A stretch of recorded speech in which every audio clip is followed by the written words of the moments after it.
स्वागत है आपका अभी क्लासेस डाउट्स में। और आपका सवाल है तृतीय आंग्ल मैसूर युद्ध के क्या परिणाम निकले। पहले ये समझिए कि तृतीय आंग्ल मैसूर युद्ध जो है वो कब हुआ था। इसे हम तीसरा आंग्ल मराठा युद्ध भी कहते हैं, जो 1817 से लेकर के 1819 तक में हुआ था। और इसमें टीपू सुल्तान का बहुत ही महत्वपूर्ण योगदान था। इससे पहले टीपू सुल्तान के जो पिताजी थे, जिनका नाम था हैदर अली, उन्होंने अंग्रेजों से युद्ध लड़ा था, जिसे हम आंग्ल मराठा युद्ध प्रथम कहते हैं।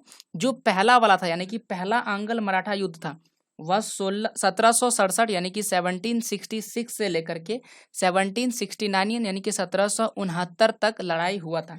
इसके बाद दूसरा लड़ाई लड़ा गया था 1780 से लेकर के 1784 तक में लड़ा गया था। तो इस तरह से आंग्ल मराठा के बीच में 3 युद्ध हुआ था, अंग्रेज और मराठों के बीच में, जिसे हम आंग्ल मराठा युद्ध कहते हैं। पहला जो 2 युद्ध था उसमें जो हैदर अली है यानी टीपू सुल्तान के पिताजी, उन्होंने बहुत ही बहादुरी के साथ लड़ा था। और तीसरा जो युद्ध था उसने टीपू सुल्तान ने बहुत ही बहादुरी से लड़ा था। अब इस तीनों के विषय में समझते हैं। देखिए, तृतीय आंग्ल मैसूर युद्ध जो 1870 यहाँ पर लिख देते हैं, 1817 यानी कि 1870 से लेके 1819 तक लड़ा गया। यह युद्ध जो था वह टीपू सुल्तान इधर से था, भारतीय ओर से, और अंग्रेज की तरफ से अगर देखा जाए तो उसका नाम था लॉर्ड कार्नवालिस। तो इन दोनों के बीच में युद्ध हुआ था, जिसमें टीपू सुल्तान ने बड़े ही बहादुरी के साथ दुश्मनों का सामना किया, परंतु अंग्रेजों ने बहुत ही कूटनीति के साथ युद्ध किया था और बड़े ही विस्फोटक नीति से, जैसा उनका नीति था फूट डालो और लूट डालो, उस नीति के साथ युद्ध किया था।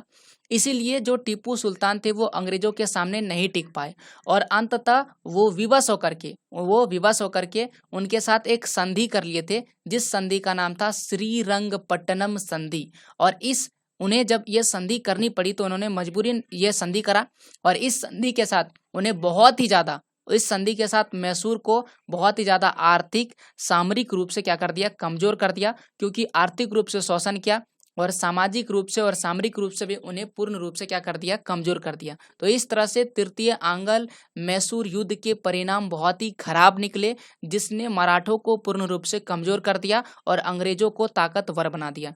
तो ये था आपके सवाल का जवाब, और किसी भी प्रकार के सवाल को आप कमेंट में लिख सकते हैं और उनका जवाब आसानी से पा सकते हैं।